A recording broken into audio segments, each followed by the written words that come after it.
जी, B part है हमारा। Foetus का स्टडी हम कर रहे हैं, फीटस सर्कुलेशन, और टॉपिक हमारा चल रहा है प्लेसेंटा और अम्बिलिकल कॉर्ड। और फंक्शंस देख लेते हैं हम इसके। Placental functions include exchange of substances, protection of the fetus and maintenance of the pregnancy. जो प्लेसेंटा होता है वो यही वर्क करता है, यानी कि जो बेबी की आवल नाल है वो प्लेसेंट एक तरफ मदर के वूम के साथ या यूट्राइन कैविटी के साथ या यूट्रस की जो एंडोमेट्रियम वॉल होती है उसके साथ अटैच होती है, और दूसरी तरफ जो फीटस है उसका अम्बिलिकस के साथ अटैच होती है। तो इसकी फंक्शन क्या है कि ये बेबी को जो है न्यूट्रिएंट्स देती है, गैसियस एक्सचेंज होता है और उसकी प्रेगनेंसी को मेंटेन करके रखती है। Exchange of nutrients and waste product किस तरह से होती है? Deoxygenated blood flow from the fetus into the placenta. अब जैसे ये बेबी है, इसके अंदर जो डीऑक्सीजनेटेड ब्लड है, जो रिस्पायरेशन का प्रोसीजर है वो किस तरह से होता है? इसी अम्बिलिकल कॉर्ड के थ्रू होता है। तो किस तरह से ये क्या करती है कि डीऑक्सीजनेटेड जो ब्लड होता है यही प्लेसेंटा के थ्रू जो है अम्बिलिकस आर्टरीज के ज़रिए जाता है। आर्टरीज क्या करती हैं? ऑक्सीजनेटेड ब्लड अपने अंदर रखती है ना, बट प्लेसेंटा का जो आर्टरी और वेन है ये बिल्कुल उलट फंक्शन कर रही होती हैं। कैसे कर रही होती हैं कि जो आर्टरीज होती हैं वो ऑक्सीजनेटेड ब्लड अपने अंदर कैरी करती हैं and travel through the network of fetal capillaries in the placenta. Capillaries वो खून की बारीक नालियाँ होती हैं जो एक्सचेंज का वर्क कर रही होती हैं, और फिर कैपिलरीज जो हैं वो आर्टीरियोल और विन्यूल्स में आगे जाके मिलती हैं, और आर्ट्रियोल्स आगे जाके आर्टरी बनाती हैं और विन्यूल्स आगे जाके वेन्स बनाती है। तो ये इसका एक सिस्टमेटिकली तरीका होता है। तो ये कैपिलरीज क्या करती हैं? फीटस की ये ब्लड के साथ अटैच होती हैं, because these capillaries are bath in maternal blood. Exchange of nutrients and gases take place here and the blood that return. अब हम पेज नंबर 109 की स्टडी कर रहे हैं। तो return to the fetus in the umbilical vein has collected oxygen and nutrients and lost excess carbon dioxide and other waste products. यानी कि जो वेन्स होती हैं वो ऑक्सीजनेटेड ब्लड अपने अंदर रखती हैं, ऑक्सीजनेटेड या कह लो कि ऑक्सीजन रिच ब्लड उनके अंदर होता है वेन्स के अंदर। तो अगर आपका एमसीक्यू में कोई क्वेश्चन आ जाए कि फीटस की जो वेन्स होती हैं, अम्बिलिकल कॉर्ड की जो वेन्स होती हैं उसका फंक्शन बताएं, तो आप ये नहीं कहोगे कि तुक्का लगाओगे या आपने स्टडी नहीं किया होगा। तो आपका जो इन्विजिलेटर है, एग्जामिनर है, वो समझ जाएगा कि आप एक आइडियली बात कर रहे हो, हवाओं में बात कर रहे हो। अगर आपने स्टडी किया है तो फिर आप उसका आंसर कर सकते हो कि जो अम्बिलिकल कॉर्ड होती है उसकी जो आर्टरीज होती हैं अपने अंदर डीऑक्सीजनेटेड ब्लड अपने अंदर रखती हैं, और जो वेन्स होती हैं अपने अंदर ऑक्सीजनेटेड ब्लड अपने अंदर रखती हैं। तो प्रोटेक्शन ऑफ द फीटस। अच्छा, प्लेसेंटा क्या है? Also work as endocrine hormone. ठीक है, एंडोक्राइन हार्मोन किस तरह से वर्क करता है कि ये एक हार्मोन सीक्रेट करता है जब ह्यूमंस की, जब औरत या फीमेल जो है उसको प्रेगनेंसी ठहर जाती है तो प्लेसेंटा ही पहले बनता है। यानी कि क्या है?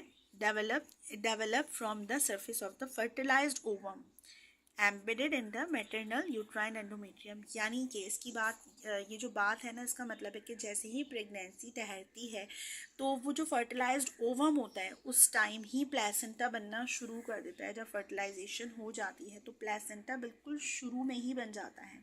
उसका जो ओरिजिन है वो बेबी के साथ या फर्टिलाइजेशन के साथ ही स्टार्ट हो जाता है। तो प्लेसेंटा एक एंडोक्राइन हार्मोन के तौर पे भी वर्क करता है और एक हार्मोन सीक्रेट करता है which is called HCG hormone.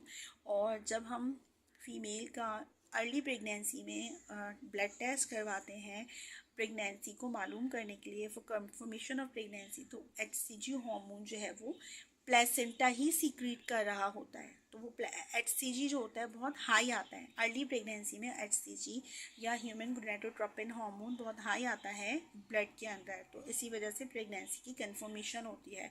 Although pregnancy की कंफर्मेशन के और भी मतलब तरीके हैं, यूरिन DR है या अल्ट्रासाउंड है पेल्विस का। लेकिन अगर हम देखें कि एक्टोपिक प्रेगनेंसी तो नहीं है तो उस वक्त ब्लड टेस्ट करवाया जाता है जिससे HCG ब्लड टेस्ट कहते हैं। और HCG ब्लड टेस्ट के अंदर ये जो हार्मोन है ह्यूमन गोनाडोट्रोपिन हार्मोन बहुत हाई लेवल का होता है। तो ये कहाँ से सीक्रेट हो रहा होता है? ये जो प्लेसेंटा है यहीं से सीक्रेट हो रहा होता है। एंड देन प्रेगनेंसी जैसे जैसे एडवांस होती है स्टेजेस में, फर्स्ट ट्राइमेस्टर गुजरता है, सेकंड ट्राइमेस्टर, तो फिर ये HCG हार्मोन का जो लेवल ये डिक्रीज़ होना शुरू कर देता है। जैसे ही प्रेगनेंसी आगे बढ़ती है तो protection of the fetus, temporary passive immunity lasting for a few months is provided by maternal antibodies that cross the placenta before birth. तो पैसिव ट्रांसपोर्ट के थ्रू यानी कि प्लेसेंटा या अम्बिलिकल कॉर्ड के थ्रू ही जो है वो मदर और वूम के बीच में न्यूट्रिएंट्स की जो है वो ट्रांसपोर्टेशन हो रही होती है. Indirect exchange between fetal and maternal circulation provide barrier. Directly तो नहीं हो रहा ना, ये एक मीडियम के थ्रू हो रहा है.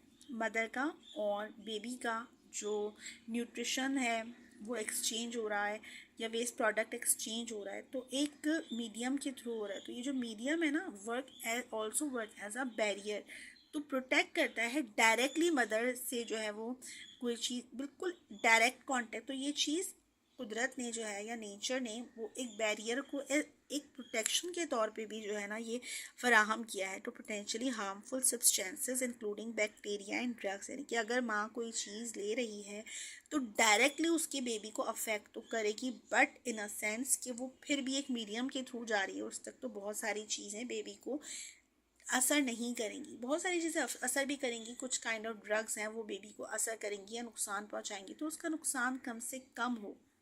अगर कोई मदर कोई चीज़ ले रही है तो किसी तरह का इन्फेक्शन है तो डायरेक्टली उसके बेबी को इस तरह अफेक्ट नहीं करेगा. बहुत सारे इन्फेक्शन से बेबी महफूज भी रहता है.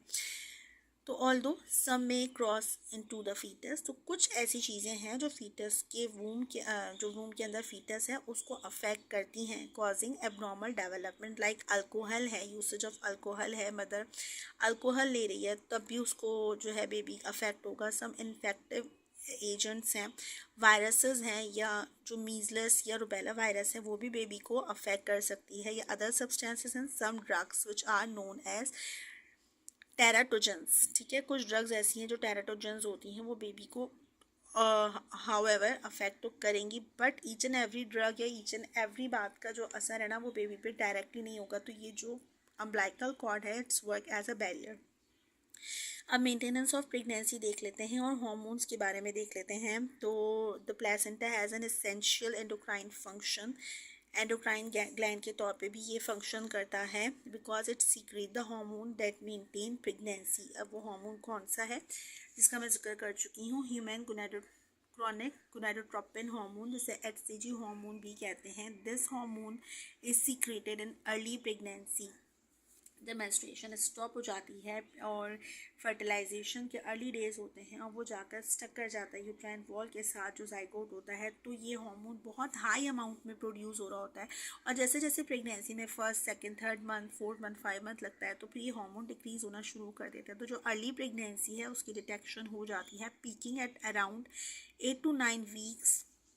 यानी कि 8 to 9 वीक्स कितने मैंने जो पहले का जो 2 महीने दूसरा या तीसरा या फर्स्ट ट्राइमेस्टर में इसका जो लेवल है ना वो बहुत पीक पर होता है. Thereafter in smaller amount. HCG stimulate the corpus luteum to continue secreting progesterone and oestrogen. Corpus luteum किसे कहते हैं? जो मेंसेस स्टॉप हो जाते हैं तो जो ओवम होता है वो कॉर्पस लूटियम में कन्वर्ट हो जाता है ना. इसके लिए आप मेरे चैनल पर वीडियो देख सकते हैं. मेंस्ट्रुएशन के ऊपर मेरे चैनल पर वीडियो मौजूद है जिसमें पूरा प्रोसीजर मेंस्ट्रुएशन साइकिल जो है वो डिस्क्राइब की गई है. To continue secreting progesterone and oestrogen level. Corpus luteum का क्या करता है, जब ये हार्मोन डिक्रीज होना शुरू होता है तो प्रोजेस्टेरोन और ईस्ट्रोजन लेवल जो है वो हाई होना शुरू कर देते हैं, which prevent menstruation and maintain uterine endometrium, sustaining pregnancy in early weeks. Progesterone और ईस्ट्रोजन क्या होते हैं ये देख लो आप यहाँ पर. एज प्रेगनेंसी प्रोग्रेसेस का मतलब जैसे जैसे प्रेगनेंसी आगे बढ़ रही है, the placenta take over secretion of these hormones from corpus luteum which degenerate after about 12 weeks. Okay, जब HCG जो होता है वो डिक्रीज करना शुरू करता है तो प्रोजेस्टेरोन और ईस्ट्रोजन लेवल जो है वो बहुत हाई हो जाते हैं, which from 12 week until delivery progesterone और ईस्ट्रोजन लेवल उस फीमेल के अंदर बहुत हाई अमाउंट में रहते हैं. These hormones are essential for maintenance of pregnancy. तो प्रोजेस्टेरोन का अपना फंक्शन है, ईस्ट्रोजन का अपना फंक्शन है, तो ये हार्मोन बहुत ज़्यादा हाई होते हैं प्रेग्नेंट फीमेल के अंदर. आई होप कि आपको प्लेसेंटा का फंक्शन, अम्बिलिकल कॉर्ड का फंक्शन, कुछ की पॉइंट्स आपको मिले हो मेरी वीडियो से। अगर आपको वीडियो अच्छी लगी तो चैनल को लाइक और सब्सक्राइब जरूर कीजिए। कमेंट्स में मुझे ज़रूर बताइए कि आप फर्दर कौन कौन से टॉपिक पे वीडियो देखना चाहते हैं। डॉक्टर हेरा को दीजिए इजाज़त, मिलती हूँ नेक्स्ट वीडियो में नेक्स्ट टॉपिक के साथ। अल्लाह हाफिज़।